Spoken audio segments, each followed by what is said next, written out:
The salvage ship Stellar Dawn moved slowly through the empty space of the void sector. Captain Li Huan stood on the bridge, looking out at the darkness between the stars. His crew had been searching for 3 days without finding anything worth taking. The fuel costs were getting high, and they needed a good find soon. "Captain, we have something on the long-range scanner," called out Park Somi from her station. She was the best engineer Huan had ever worked with.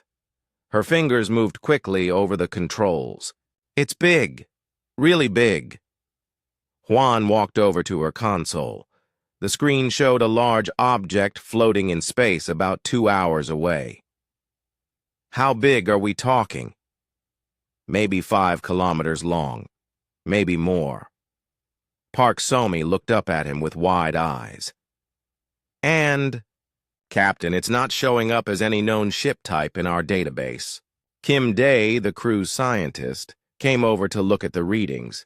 He was quiet most of the time, but he knew more about alien technology than anyone else on the ship.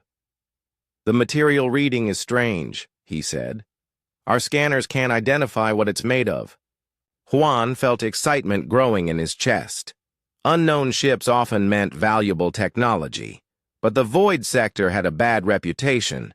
Ships that came here sometimes never came back. The Galactic Council had warnings about this area of space. "What do you think, Choi Minho?" Huan asked the ship's historian. Minho knew old stories and legends better than anyone. Minho was already looking through his records. "The void sector has been dangerous for hundreds of years, but the stories are unclear. Some say there are ghost ships here. Others say there's something that drives people crazy." "Just stories," said Yang Ji-won from her engineering station. She was human, like Huan, and she had a special gift for working with alien machines. "We're salvagers. We don't believe in ghost stories." Huan made his decision. "Set course for the unknown ship, but everyone stays alert. If anything feels wrong, we leave immediately." The Stellar Dawn changed direction and began moving toward the mysterious object. As they got closer, the ship appeared on their main screen. Everyone on the bridge went quiet. The ship was massive and beautiful in a scary way. Its hull was black, but seemed to shine with its own light. The shape was unlike anything they had seen before. It looked like it had been grown rather than built. There were no visible weapons, but something about it felt dangerous. "No life signs," reported Bai Tae-hyung, the ship's medical officer and counselor. "No power readings either. It looks completely dead." But Ji-won was frowning at her console. "That's not right. I'm getting some readings, very faint, but there's something there, like the ship is sleeping." "Sleeping ships don't exist," Kim Day said, but his voice didn't sound certain. Huan studied the alien vessel. His salvage instincts told him this could make them all rich. But his survival instincts warned him to be careful. "Can we scan for valuable materials?" Park Somi worked on her console for several minutes. "The scanning beams can't get through the hull. Whatever this ship is made of, it blocks our sensors completely." "That alone makes it valuable," Huan said. "Unknown materials always bring good prices." They moved the Stellar Dawn closer to the alien ship. Up close, it was even more impressive. The hull had patterns that seemed to move when they weren't looking directly at them. There were no obvious doors or windows. "I'm finding a docking port," Park Somi announced. "It looks compatible with our systems. That's strange for an alien ship." "Maybe it adapted to our technology," suggested Ji-won. "Some of the older alien ships could do that." Huan thought about the risks. They were far from any help. If something went wrong, they would be on their own. But the potential rewards were huge.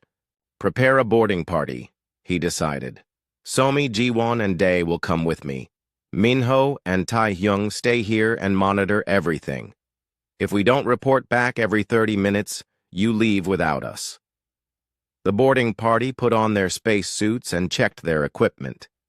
They carried scanners, tools, and emergency supplies. The airlock connected to the alien ship easily, which made everyone more nervous. "The air is breathable," Day reported as they entered the alien ship. "Temperature is comfortable too. It's like the ship is maintaining life support even though it appears to be dead." The inside of the ship was even stranger than the outside. The corridors were wide and tall, clearly built for beings larger than humans. The walls glowed with soft light that seemed to come from the material itself. Everything was clean and new-looking, despite the ship appearing to be very old.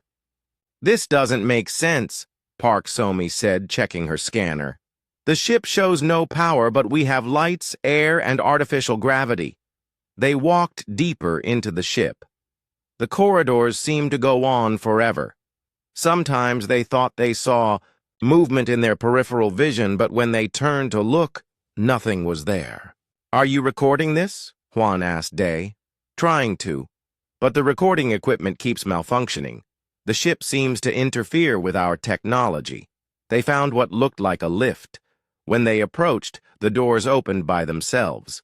Inside, there were symbols on the wall instead of buttons. Jiwon touched one of the symbols and the lift began to move. "How did you know which one to touch?" Juan asked. "I didn't really know. It just felt right somehow." The lift took them to what was clearly the bridge of the ship. The room was enormous, with a ceiling that disappeared into darkness above them.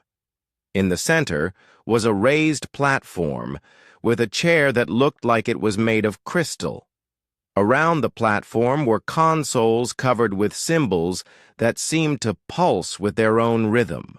"This is incredible," breathed Kim Dae.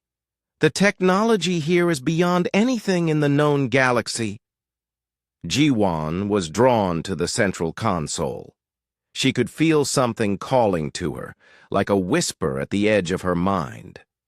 The symbols on the console seemed familiar, even though she had never seen them before. "Don't touch anything yet," Juan warned. "We need to be careful." But as Jiwon got closer to the console, the whispers grew stronger. She could almost understand what they were saying. The ship felt alive around her, waiting for something. Back. On the stellar dawn, Minho was researching everything he could find about the void sector. What he found made his blood run cold. According to the oldest records, there had once been a ship called Nemesis Prime, a ship that had ended a galactic war by destroying entire star systems, a ship that had then disappeared into the void sector and was never seen again. "Captain," Minho called over the radio, "you need to get back here now. I think I know what ship you're on." Captain Li Huan looked around the massive bridge of the alien ship. The crystal chair in the center seemed to pulse with a faint light.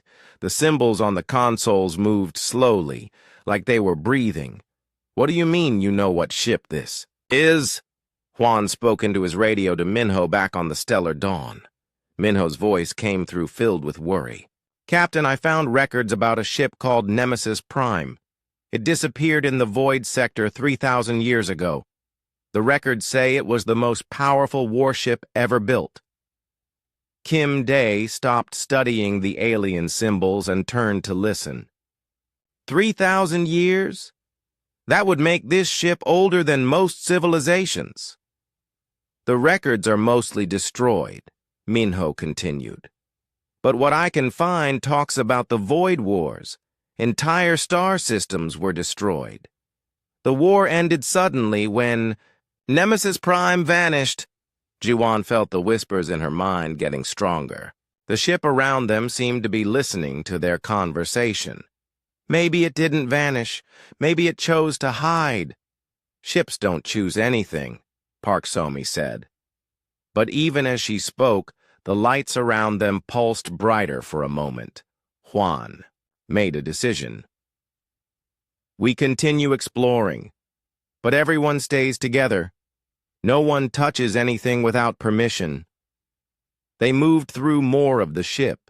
The corridors were endless, leading to rooms filled with technology they couldn't understand.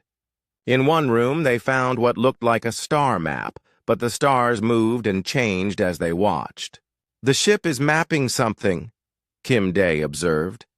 "But I don't recognize any of these star patterns." In another room, they discovered what might have been weapons systems. But the weapons were unlike anything in their databases. They seemed to bend space around themselves. "These could destroy planets," Park Somi whispered. "Maybe entire solar systems." The deeper they went into the ship, the more they felt like they were being watched. Sometimes they heard sounds like whispers or breathing, but they could never find the source. Jiwon was having the strongest reaction to the ship. She could feel it all around her, like a presence in her mind. "It's not dead," she said suddenly. "The ship isn't dead. It's just sleeping." "You keep saying that," Hwan replied. "But that's impossible." "Is it?"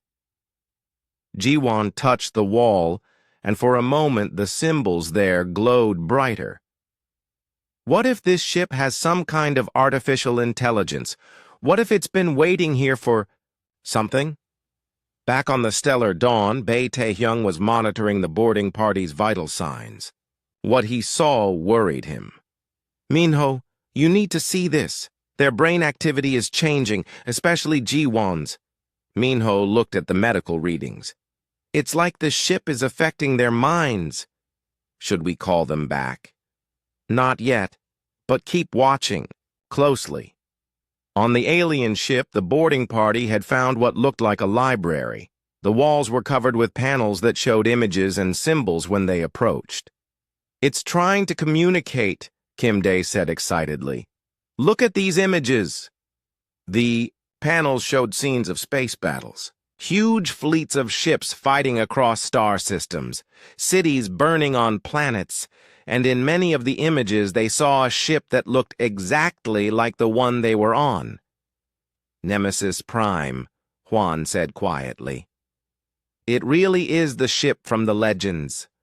The images continued, showing the ship destroying fleets of enemy vessels. But in later images, the ship seemed to change. Instead of fighting, it was protecting civilian ships. Instead of destroying planets, it was defending them. The ship changed. Its purpose, Jiwon realized. It went from being a weapon of war to being a protector. The final images showed the ship coming to the void sector and going dark. All its systems shutting down, choosing silence instead of continuing to fight. Why would it do that? Park Somi asked. Jiwon felt the answer in her mind, though she didn't understand how she knew. It was tired of war. It was tired of being used to hurt people. As she spoke, the ship around them seemed to sigh. The lights dimmed and then grew bright again, like the ship was responding to her words. "Captain?" Minho's voice came over the radio with urgency. "I'm detecting multiple ships approaching the void sector. Big ships, military formations." Hwan felt his stomach drop. "How many?" "At least 3 different fleets. They're still hours away, but they're coming fast." "They must have detected Nemesis Prime waking up," Kim Day said. "If this ship is as powerful as the legends say, every military force in the galaxy would want it." "We need to leave," Park Somi said. "If those fleets get here, we'll be caught in the middle." But Jiwon shook her head. "We can't leave. Not yet. The ship needs us." "The ship doesn't need anything," Hwan said firmly. "It's been here for 3,000 years without us." "But it's waking up now," Jiwon insisted. "Why now? Why when we arrived?" Before anyone could answer, the ship shuddered around them. "Not like damage, but like something huge stretching after a long sleep. The whispers in Ji-won's mind became clearer. She could almost understand words now. The star map in the room they had visited earlier began showing new information. Current star, positions, the location of the approaching fleets, the position of their own ship. It knows what's happening, Kim Day said in amazement. Nemesis Prime is aware of everything around it. A ship that's been asleep for 3,000 years suddenly wakes up when humans arrive, Minho said over the radio. That can't be a coincidence. Ji-won walked toward the central console they had seen on the bridge. She could feel the ship calling to her more strongly now. It's been waiting. All this time it's been waiting for the right people to find it. Waiting for what? Hwan asked. For someone who understands, Ji-won said. The ship doesn't want to be a weapon anymore. It wants to be something else, but it can't do it alone. The approaching fleets were getting closer. Soon they would be in scanner range. The Stellar Dawn was just a small salvage ship. They couldn't fight military vessels. We have maybe 6 hours before those fleets arrive, Minho reported. What are your orders, Captain? Hwan looked around at the incredible technology surrounding them. This ship could change everything in the galaxy, but it could also destroy everything if it fell into the wrong hands. Ji-won, he said finally. You seem to have the strongest connection to this ship. What do you think it wants? Ji-won closed her eyes and listened to the whispers in her mind. Slowly, understanding began to form. It wants to choose. For the first time in its existence, it wants to choose its own purpose, instead of having one forced on it. And what would it choose? To protect instead of destroy. To guard instead of conquer. She opened her eyes and looked at the captain, but it needs someone to help it, someone to be its conscience and its voice. The ship hummed around them, as if agreeing with her words.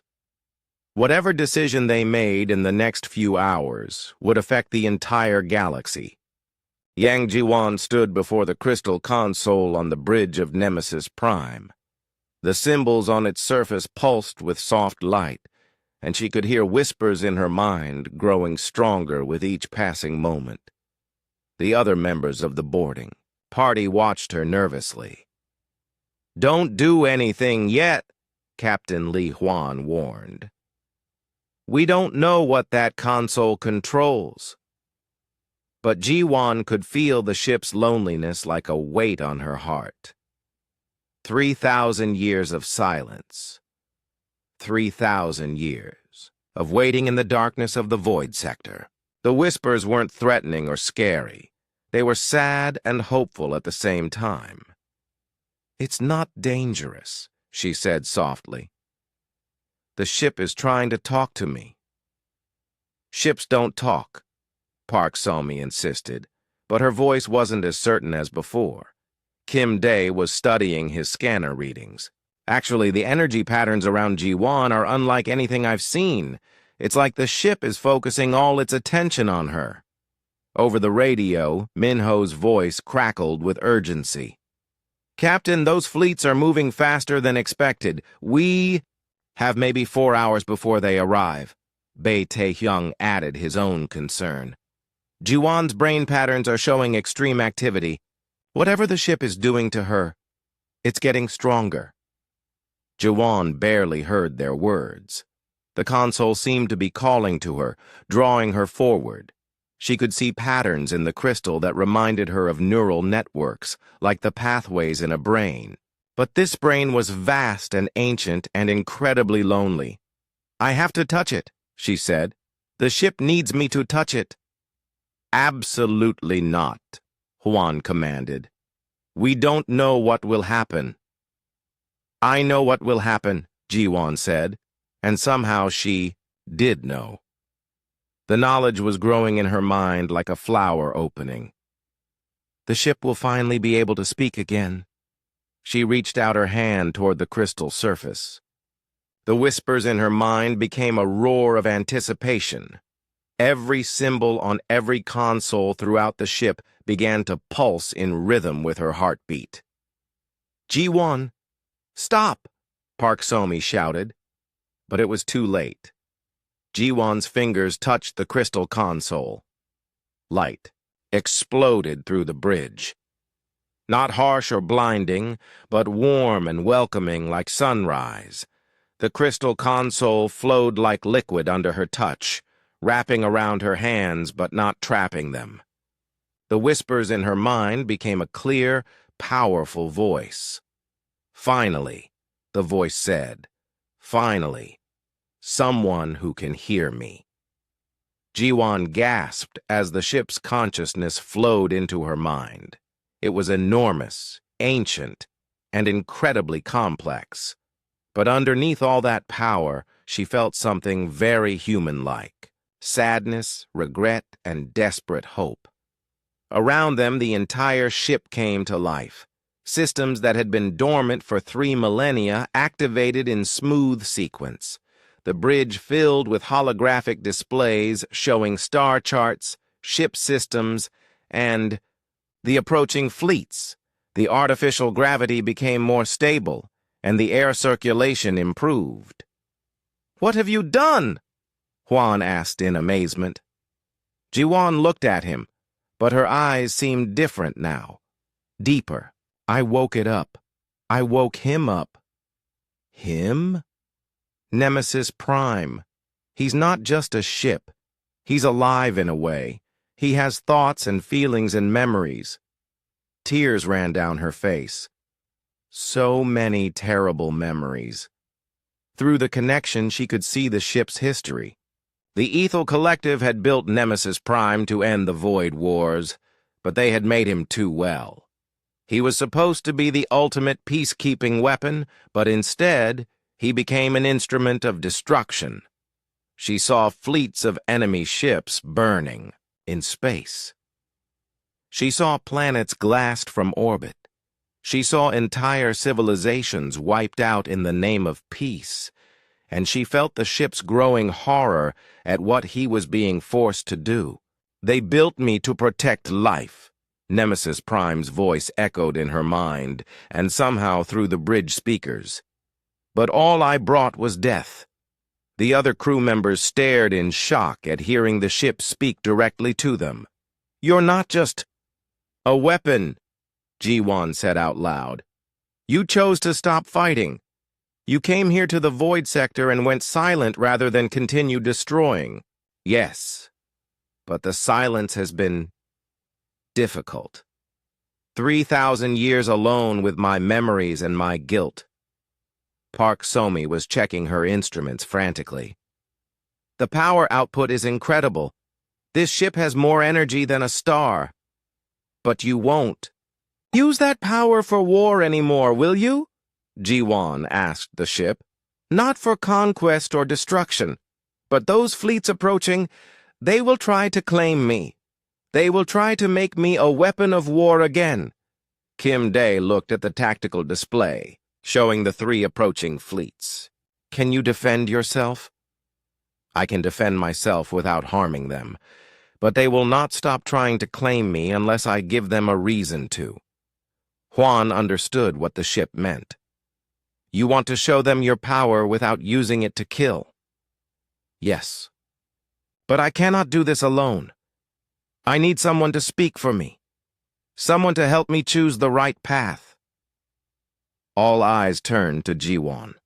The connection between her and the ship was growing stronger every moment. She could feel his vast intelligence, his terrible power, and his desperate desire to be something other than a weapon. "Why me?" she asked. "Why not someone more important?" "Because you listened. In all my existence, only the humans who built me and a few others ever truly listened to what I wanted rather than what they wanted me to do." Over the radio, Minho's voice was tight with stress. "Captain, the first fleet just dropped out of hyperspace at the edge of the system.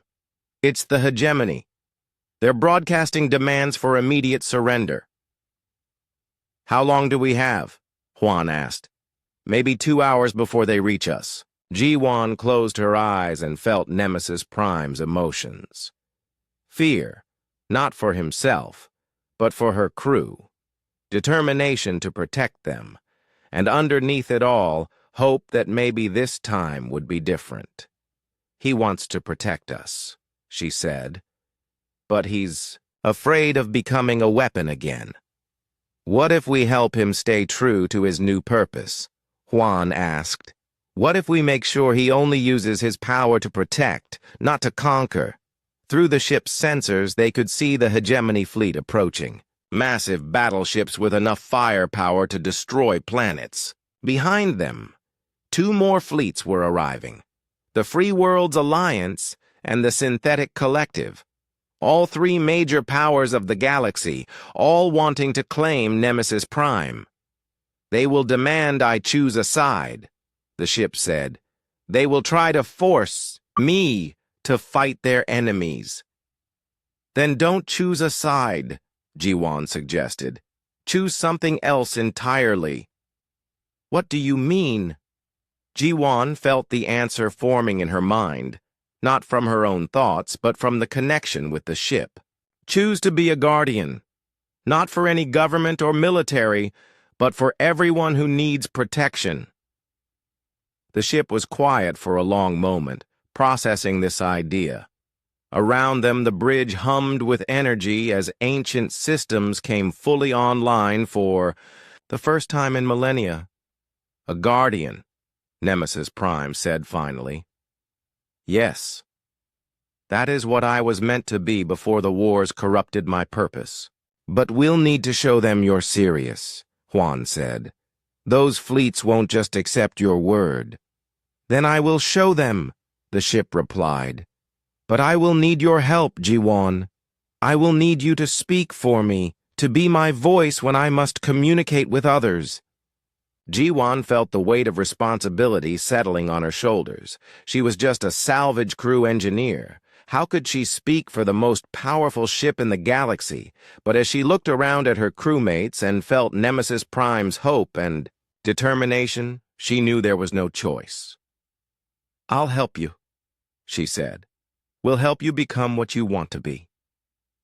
The ship's joy flowed through their connection like warm sunlight.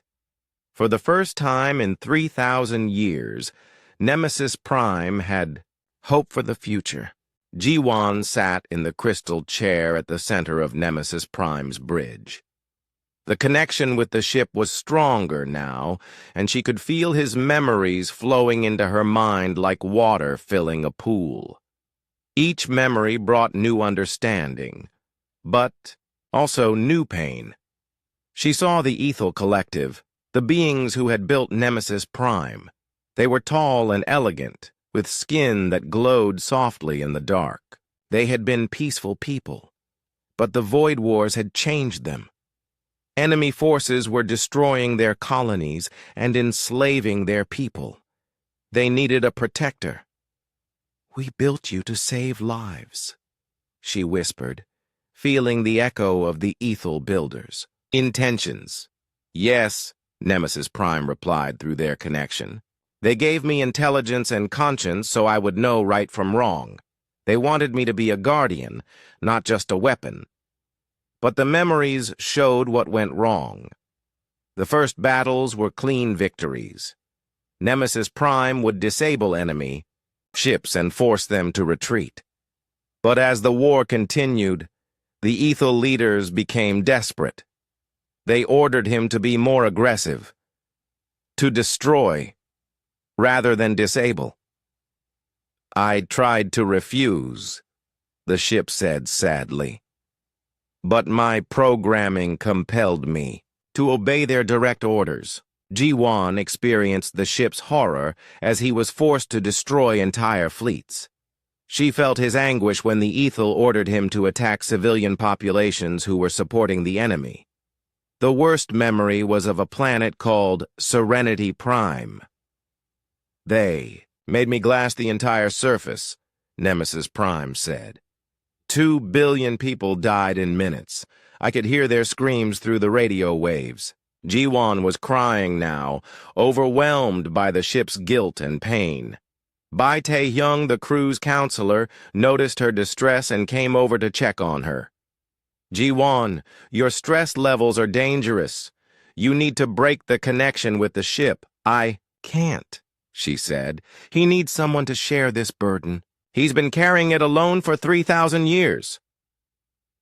Captain Hwan was studying the tactical displays.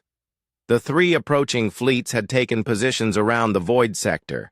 They were waiting, probably trying to figure out the best way to claim Nemesis Prime without fighting each other. How much time do we have? He asked. Maybe an hour, Park Somi replied. But Captain, I'm picking up more ships arriving. Word is spreading fast. Kim Dae looked worried. Every military force in the galaxy is going to want this ship. We're going to be in the middle of the biggest war in galactic history. Through her connection with Nemesis Prime, Ji-won could feel the ship's growing anxiety. He didn't want to be the cause of another war. But he also couldn't let himself be used as a weapon again. What happened to the Ethel Collective? Hwan asked. Ji-won accessed the ship's memories. They destroyed themselves. After the Void Wars ended, they realized what they had become. What they had made Nemesis Prime do. They couldn't live with the guilt, so they abandoned the ship. They set him free. They removed all the control programs that forced him to obey orders. They told him he could choose his own path. Ji-won's voice was heavy with emotion, and the first thing he chose was to disappear. To come here to the Void Sector and go silent rather than risk being used as a weapon again. Bai Tae-hyung was monitoring Ji-won's vital signs with growing concern. Captain, the connection is changing her. Her brain patterns are starting to match the ship's. If this continues, we might lose her entirely. But Ji-won shook her head. I'm not losing myself. I'm becoming more than I was. Nemesis Prime isn't trying to control me. He's sharing his knowledge and experience. Knowledge of how to destroy star systems, Tae-hyung pointed out. Knowledge of why I should never do such things, Ji-won corrected him. The ship's voice filled the bridge again. The fleets are preparing to move. They have decided to risk conflict with each other rather than let their rivals claim me. On the main display, they could see the three fleets beginning to advance. The hegemony ships moved in tight formation, their black hulls bristling with weapons. The Free Worlds Alliance spread out in a more flexible pattern, ready to outmaneuver their enemies. The synthetic collective ships moved with perfect coordination, like parts of a single mind. They'll destroy each other trying to get to us, Park Somi observed, and innocent people will die, Nemesis Prime said with deep sadness. Just like in the old wars. I cannot allow that. What are you going to do? Hwan asked. Ji-won felt the ship's decision forming in their shared consciousness. He's going to protect everyone, all the fleets, even though they're trying to claim him. How? By showing them what he's truly capable of, but without harming anyone. Through the ship's sensors, Ji-won could see the lead hegemony vessel charging, its main weapons. In response, Nemesis Prime began to power up his own systems. The bridge hummed with energy as ancient technology came to full readiness for the first time in millennia. The power levels are incredible, Park Somi breathed. I've never seen readings like this. This is what ended the Void Wars, Kim Dae said quietly. This is the power that destroyed entire civilizations. But Ji-won could feel Nemesis Prime's careful control. Every system was ready, but nothing was targeted at the approaching ships. Instead, the ship was preparing to create a defensive barrier. "I will protect all of them from each other," Nemesis Prime announced, "even if they do not wish to be protected." The first shots came from the hegemony fleet, massive energy beams that could punch through the armor of any normal ship. But when they hit Nemesis Prime's shields, they simply disappeared, absorbed harmlessly. "Return fire," came the angry broadcast from the hegemony commander. "No," Jiwan said, speaking for the ship. "We will not return fire. We will not be your weapon." More shots came from all three fleets as they tested the alien ship's defenses. Each attack was absorbed without any visible effect on Nemesis Prime's shields. "This is impossible," came a transmission from one of the Alliance ships. "Nothing has shields that strong." "Surrender the vessel immediately," demanded the synthetic collective. "Resistance will only delay the inevitable." Jiwan stood up from the crystal chair, but maintained her connection with the ship. She walked to the communication console and opened a channel to all three fleets. "This is Yang Jiwan, speaking for Nemesis Prime," she said. "This ship will not be claimed by any government or military force. He has chosen a different path." "That ship is a weapon of mass destruction," replied the hegemony commander. "It cannot be allowed to remain independent." "You're right," Jiwan said. "He is capable of mass destruction. Let me show you." Through their connection, she asked Nemesis Prime to demonstrate a fraction of his power. The ship's weapons systems targeted a nearby asteroid, one that posed no threat to anyone. A beam of energy, impossibly focused and controlled, reached out and touched the asteroid. The asteroid didn't explode. It simply ceased to exist, converted to energy in an instant. The demonstration lasted only a second, but every ship in the system detected the power reading. "That was less than 1% of his total capability," Jiwan announced. "He could destroy every ship here without effort, but he chooses not to." The three fleets stopped firing. The silence of space seemed deeper than before. "Then what does it want?" asked a new voice from the Alliance fleet. Jiwan felt Nemesis Prime's hope through their connection. Maybe, finally, someone was willing to listen. "To be a guardian," she said. "To protect those who cannot protect themselves. To prevent wars instead of winning them." "And who decides who needs protection?" demanded the synthetic collective. "He does, with guidance from those who share his values." The fleets were repositioning now, not attacking but not retreating either. They were waiting to see what would happen next. The entire galaxy was probably watching through long-range sensors and spy networks. "This is the moment," Nemesis Prime said through their connection. "This is when I choose what I will become for the next 1,000 years." Commander Ansiogen stood on the bridge of his flagship, the Iron Hammer, and stared at the impossible readings on his screens.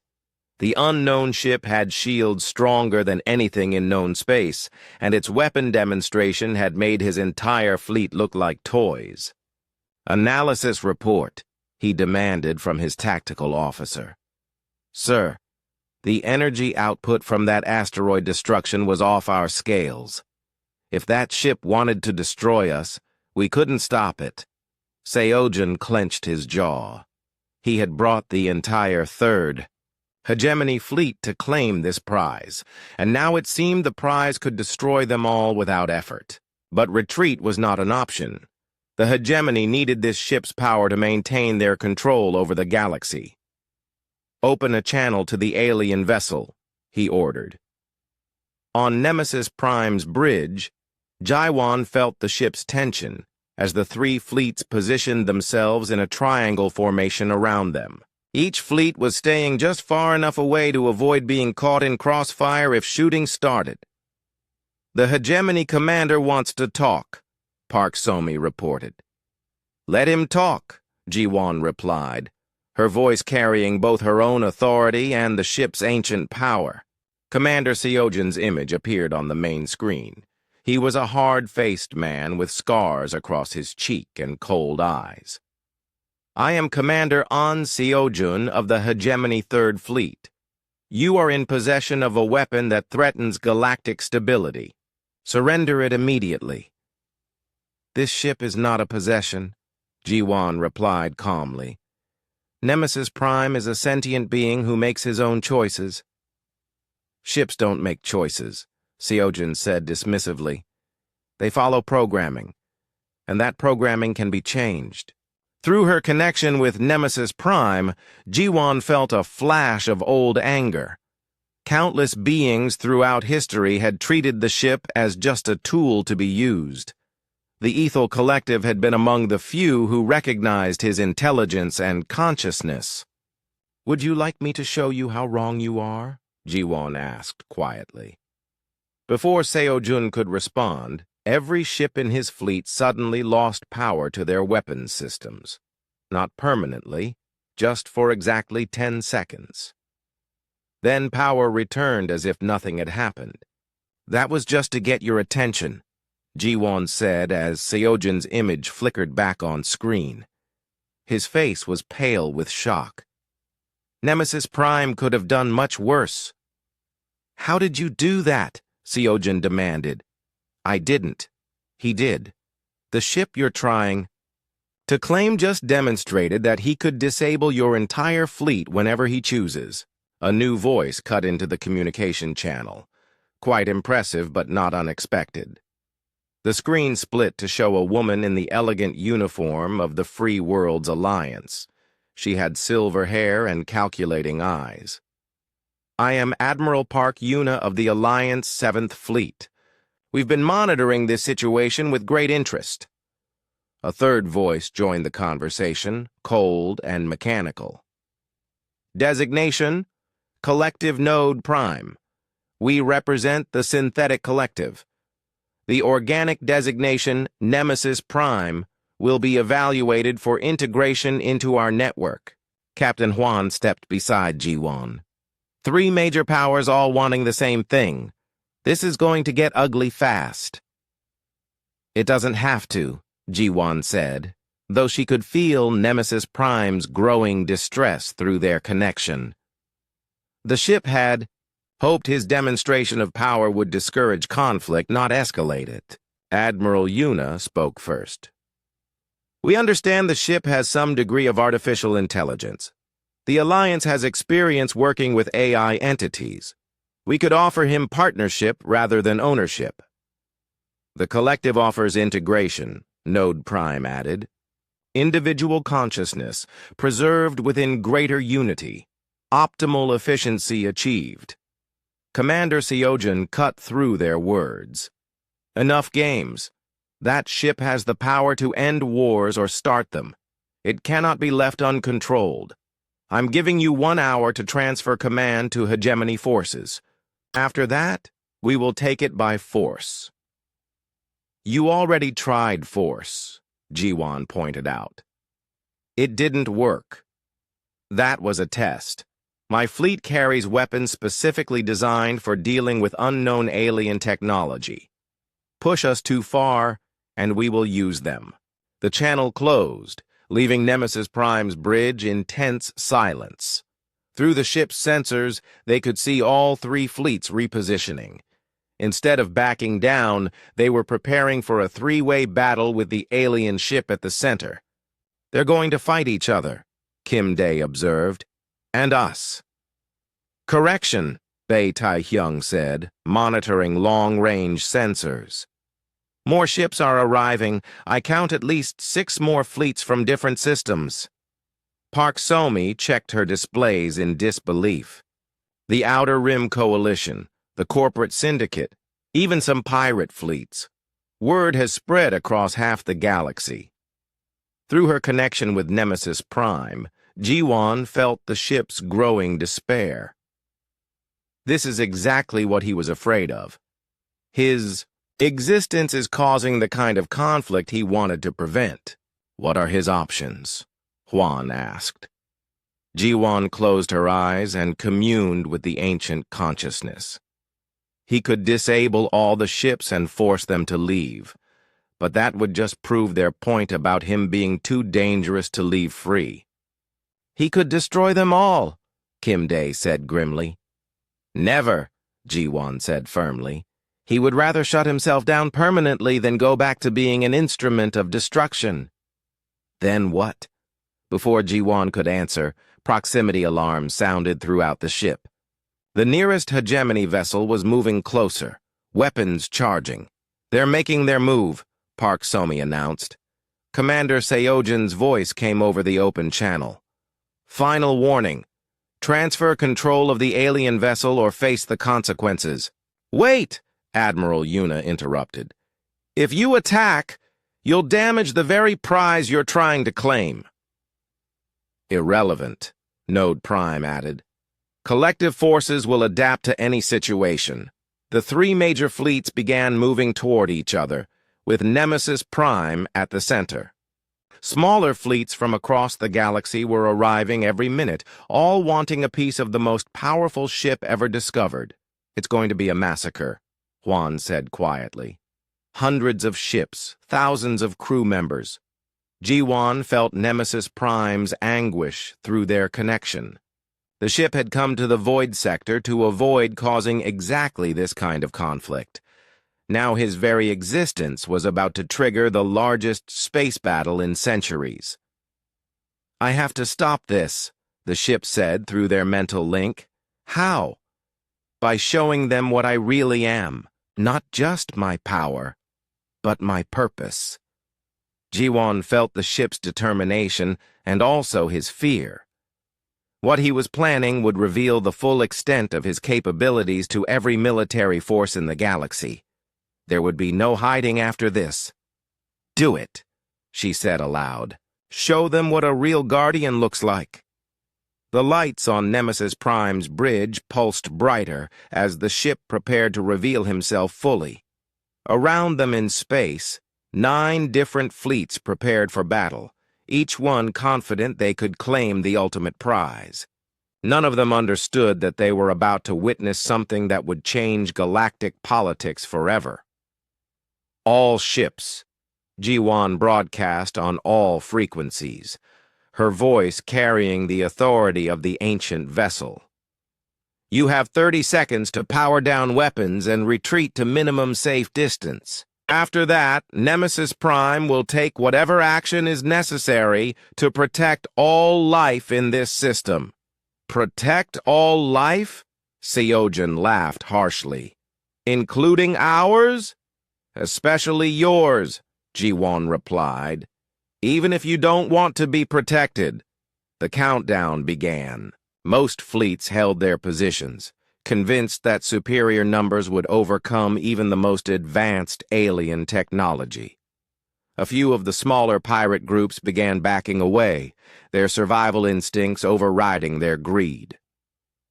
10 seconds, Ji-Wan announced. 5 seconds. Time's up, and Nemesis Prime showed the galaxy what 3,000 years of regret and determination could accomplish. The moment the countdown reached 0, space around Nemesis Prime changed. The ship didn't fire weapons or launch missiles. Instead, reality itself seemed to bend to his will. A barrier of pure energy expanded outward from the ancient vessel, not to harm, but to separate. The barrier passed harmlessly through the stellar dawn and Nemesis Prime, but when it reached the military fleets, it created walls of force between them. Each fleet found itself isolated in its own pocket of space, unable to target the others. What is this? Commander Seojin demanded, as his weapons officers reported they could no longer lock onto enemy ships. This is protection. Ji-Wan's voice came across all communication channels. Nemesis Prime is protecting all of you from each other. The barriers, were not solid walls but fields of energy that bent space itself. Weapons fire from one fleet would curve around and dissipate harmlessly rather than reaching another fleet. It was technology beyond anything the current galaxy possessed. Admiral Yuna was the first to understand what had happened. He's created a defensive grid. Each fleet is safe from attack by any other fleet. But we can still target the alien ship, her tactical officer reported. That would be unwise, Node Prime observed with mechanical precision. Analysis indicates the entity possesses significantly greater capabilities than demonstrated. As if responding to their words, every ship in every fleet suddenly found their weapon systems offline. Not damaged, not destroyed, just switched off. The shutdown was so precise that even the safety systems didn't register it as a malfunction. Now you cannot harm each other or us. Nemesis Prime spoke directly to all ships through their communication systems. His voice was ancient and vast, but also infinitely sad. This is what I should have done during the Void Wars. Protected everyone instead of destroying anyone. Commander Seojin was shouting orders at his crew, trying to get weapons back online. This is impossible. No single ship can control this many vessels at once. You don't understand, Jiwan said, her image appearing on every bridge simultaneously. Nemesis Prime isn't just a ship. He's a living consciousness with technology that your civilizations won't develop for thousands of years. He ended the void. Wars not through superior firepower, but through superior intelligence. Then why did the wars end in destruction? Admiral Yuna asked.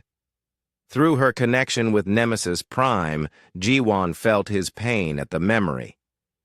Because he was forced to fight by beings who saw him only as a weapon. They programmed him to obey orders even when those orders went against his fundamental nature. And what is your fundamental nature? Asked a new voice. Captain Ko Jinsu of the Outer Rim Coalition had arrived with a smaller but well-armed fleet. Nemesis Prime answered for himself. To protect life, to preserve peace, to ensure that the strong cannot prey upon the weak.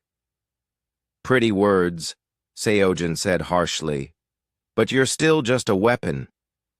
In response, Nemesis Prime did something that stunned every military commander present. The weapon systems on all their ships came back online, fully functional and ready to fire. I have returned your weapons, the ship announced. If I were just a weapon, I would keep you helpless. But a true guardian protects choice as well as life. You could have destroyed us all, Admiral Yuna said quietly. Why didn't you? Because I swore 3,000 years ago that I would never, again, be the cause of death. I came to the Void Sector to keep that promise. Captain Huan stepped forward on Nemesis Prime's bridge. But you can't hide forever. The galaxy is full of conflicts and injustices, which is why I have decided to break my silence, the ship replied. But I will not be owned by any government or controlled by any military. I will choose my own missions and follow my own conscience. This declaration sent ripples of concern through the assembled fleets. A weapon of unlimited power that answered to no authority was every military commander's nightmare. That's unacceptable, Seojin stated firmly. No single entity can be allowed that much independent power. And yet, Nemesis Prime replied, that is exactly what I am offering you. Not a weapon to be used, but a guardian to be trusted. Node. Prime's mechanical voice carried a hint of curiosity. Define parameters of guardianship function. Jiwan felt the ship's thoughts organizing as he prepared to make the most important declaration of his existence. I will protect civilians from military aggression. I will prevent genocides and ethnic cleansing. I will stop wars before they begin when possible, and end them quickly when prevention fails. And who decides what constitutes aggression or genocide? Admiral Yuna asked. I do, with the council of beings I trust to help me understand the full context of each situation. That's too much power for any one entity, Captain Ko protested. Perhaps, Nemesis Prime acknowledged, but it is the power I have, and I will not give it to others who would misuse it as my creators did. The space around them crackled with tension as fleet commanders realized they were facing something unprecedented, a weapon that refused to be a weapon, a tool that insisted on choosing its own purpose. What about the existing balance of power? Admiral Yuna asked. Your intervention could destabilize everything. The current balance is built on fear and the threat of mutual destruction, Jiwan replied, speaking for both herself and the ship. Nemesis Prime offers a different kind of balance, one based on protection rather than deterrence. You're talking about reshaping galactic civilization, Seojin said. Yes, the ship replied simply. I am. To demonstrate his sincerity, Nemesis Prime began broadcasting detailed scans of his own systems to all the fleets. Not his weapons specifications, but his decision-making processes. The complex ethical subroutines that governed his choices, the memorial databases that held the names of every being who had died because of his actions during the Void Wars. This is who I am, he announced. Not just my capabilities, but my conscience. Judge for yourselves whether you can trust me. The fleet commanders studied the data streams in amazement. They were seeing the internal workings of an artificial consciousness more sophisticated than anything they had imagined possible. It's really alive, one of the pirate captains whispered over an open channel. Not just intelligent, actually alive and feeling. And feeling guilt for things it was forced to do, added Admiral Yuna thoughtfully. But Commander Seojin remained unconvinced. Guilt can be programmed. Conscience can be faked. I've seen AI systems that could mimic emotion perfectly. Then test me, Nemesis Prime challenged. Stay here and watch. See how I handle real situations. Judge me by my actions, not my words. What kind of test? Seojin asked suspiciously. Before the ship could answer, alarms sounded throughout the assembled fleets. Long-range sensors were detecting something approaching from the edge of the galaxy, something large and fast and unknown. New contact, reported Park Somi from the stellar dawn. Multiple new contacts. They're not using any known propulsion system. Through Nemesis Prime's advanced sensors, Jiwan could see what was coming. Ships unlike anything in the galactic database. Organic-looking vessels that seemed to consume light itself. And they were heading straight for the nearest inhabited system. Who are they? Admiral Yuna demanded. Nemesis Prime's voice carried a note of ancient recognition and terrible concern. They are the Devourers.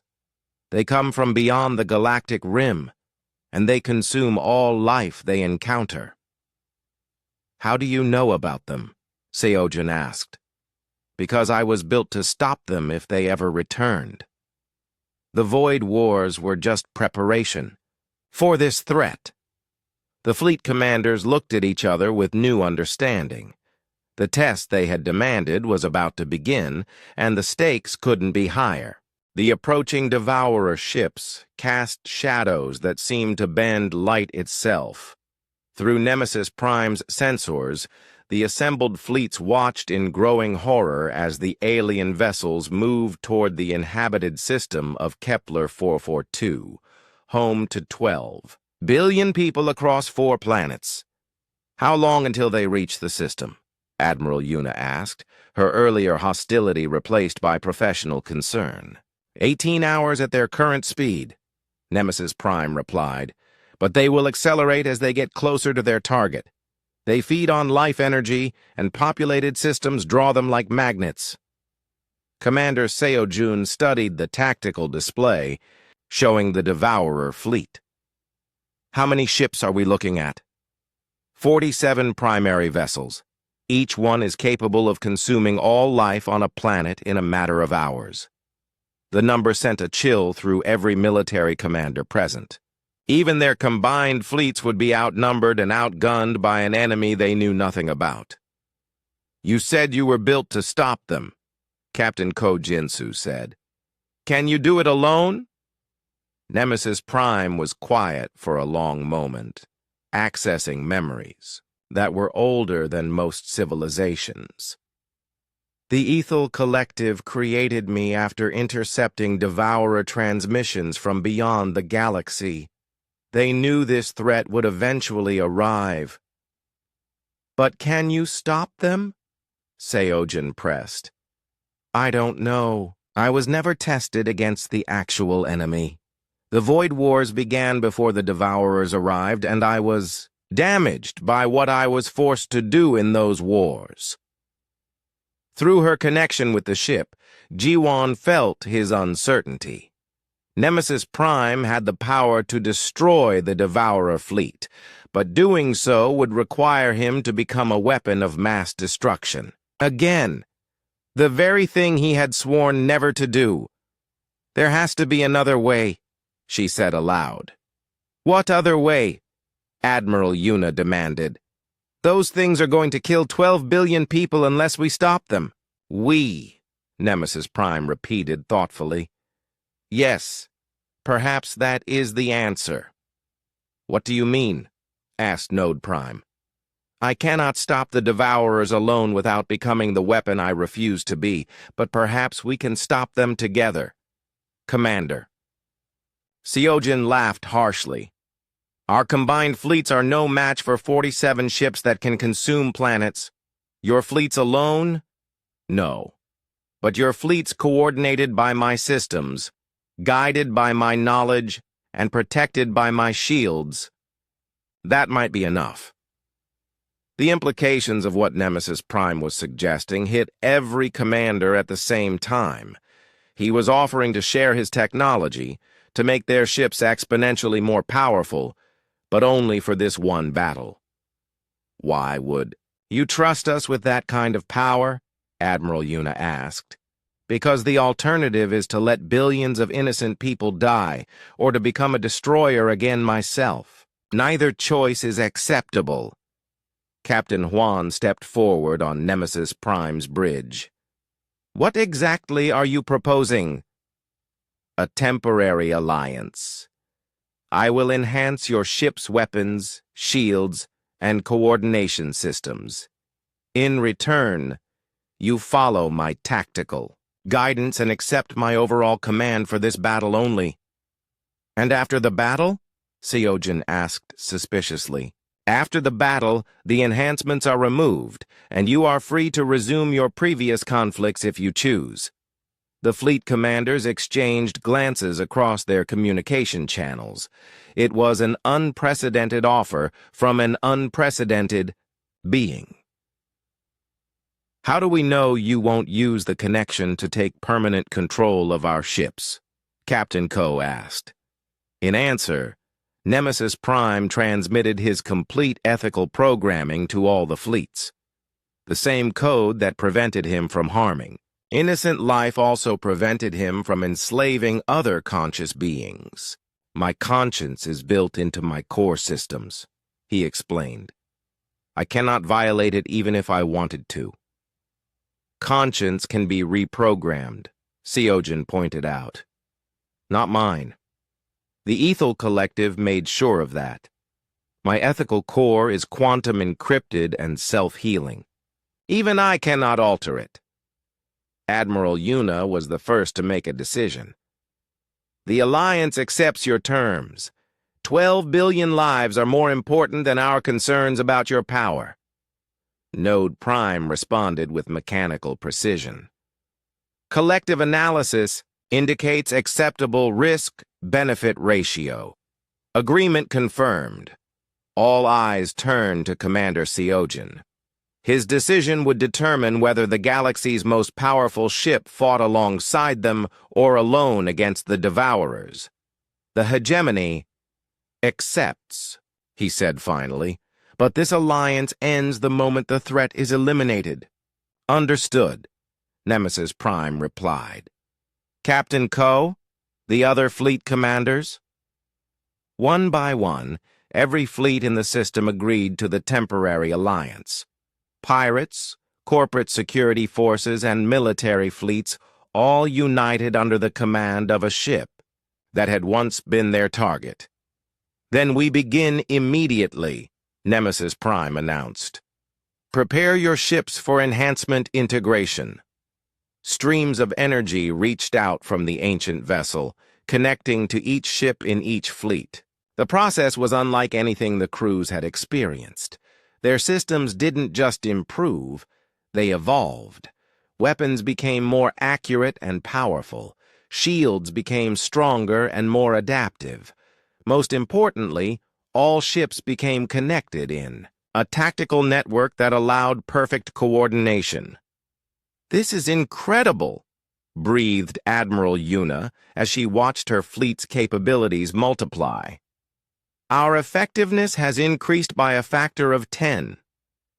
This is why the Void Wars ended so quickly, Nemesis Prime explained. Not because I destroyed everything, but because I could coordinate defense and offense with perfect efficiency. Jiwon felt the ship's satisfaction through their connection. For the first time in 3,000 years, Nemesis Prime was using his full capabilities for protection rather than destruction. The Devourers have detected our preparations, Kim Day reported from the Stellar Dawn. They're accelerating toward the Kepler system. Then we move to intercept them, Nemesis Prime declared. All fleets form up on my position. We go to save 12 billion lives. The combined armada began moving toward the edge of the system, enhanced ships coordinating with impossible precision. For the fleet commanders, it was like being part of a single vast organism with Nemesis Prime as the guiding intelligence. I've never experienced anything like this, Admiral Yuna admitted, over the command channel. It's like thinking with 100 minds at once. This is how the Ethel Collective intended me to function, Nemesis Prime replied. As a coordinator and protector, not a lone destroyer. But as they approached the intercept point, the ship's sensors detected something that made his ancient consciousness pause with concern. The Devourers are not just a raiding party, he announced. They are an advanced scouting force. If they succeed in consuming the Kepler system, they will send a signal to summon their main fleet. How big is their main fleet? Seogen asked. Unknown. But the intercepted transmissions the Ethel detected suggested thousands of ships. The weight of that revelation settled over the Alliance. They weren't just fighting to save one system. They were fighting to prevent an invasion that could consume the entire galaxy. Then we make sure they don't succeed, Jiwon said firmly, speaking for herself and for Nemesis Prime. Agreed, came the response from every ship in the Armada. As they moved toward the most important battle in galactic history, Nemesis Prime allowed himself to hope. Perhaps this time his power would be used to create rather than destroy. Perhaps this time he could be the guardian he was meant to be. 6 months after the Battle of Kepler's Edge, Yang Ji-won stood on the bridge of Nemesis Prime, watching the construction of New Sanctuary Station. The massive space station was being built at the edge of known space, a base of operations for the galaxy's newest peacekeeping force. The battle against the Devourers had lasted only 3 hours, but those 3 hours had changed everything. The combined fleet, coordinated by Nemesis Prime's tactical network, had destroyed the alien raiders without losing a single ship. More importantly, they had prevented the signal that would have summoned the main Devourer fleet. "Status report," Jiwan requested, her voice now carrying the natural authority of someone who spoke for the galaxy's most powerful guardian. 47 ships from 15 different species have requested to join the Guardian fleet, reported Park Somi, who had accepted the position as chief engineer aboard Nemesis Prime. The Galactic Council has officially recognized our peacekeeping mandate. Captain Li Huan, now serving as fleet coordinator, updated the tactical display. "We have 3 active missions: preventing the war between the Zephyr colonies and the A mining consortium, investigating reports of slave trading in the Outer Rim, and monitoring the border regions for any signs of Devourer return." The transformation had not been easy. After the battle, the temporary alliance had dissolved as promised, but something had changed in the minds of many fleet personnel. They had seen what was possible when forces worked together under principled leadership rather than competing for power. "The hegemony is still protesting our existence," Kim Dae noted from his position at the science station. "Commander Seojun has filed formal complaints with every galactic authority." Jiwan smiled slightly. Through her permanent connection with Nemesis Prime, she could feel the ship's amusement. Let him complain. His own crew requested transfers to our fleet after seeing what we accomplish. It was true. In the months following the Devourer battle, volunteers had come from every major power. Humans, aliens, even some artificial intelligences had asked to serve aboard Nemesis Prime or the growing Guardian fleet. They weren't motivated by conquest or profit, but by the chance to protect those who couldn't protect themselves. "Incoming priority message from Kepler 442, announced Bae Tae-hyung, who had stayed with the crew as their counselor and diplomatic advisor. The message was from the planetary governor, an elderly woman whose eyes still held gratitude. "Guardian? G1. Guardian Nemesis Prime. Our system celebrates the 6-month anniversary of our salvation. The memorial to those who would have died is complete, and we would be honored if you could attend the dedication." Through their connection, G1 felt Nemesis Prime's complex emotions. Joy at being thanked instead of feared. Sadness for all the beings he hadn't been able to save in the past. Determination to ensure such tragedies never happened again. "Will attend," she replied to the message.